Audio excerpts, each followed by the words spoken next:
বন্ধুগণ, আপনারা সম্যক অবহিত আছেন যে বিগত মাস থেকে বাংলাদেশে বিভিন্ন জেলায় প্রায় শতাধিক শিশুর মৃত্যু হয়েছে।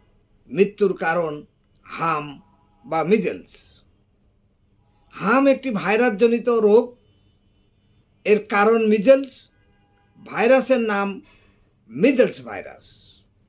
প্রাণী থেকে মানুষের মধ্যে এই ভাইরাসটি ছড়ায়। গবেষণায় দেখা গেছে প্রায় 1000 থেকে 2500 বছর আগে হামের উৎপত্তি।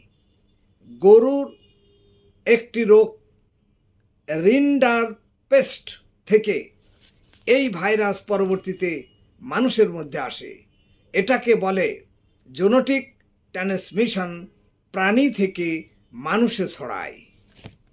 ধন্যবাদ।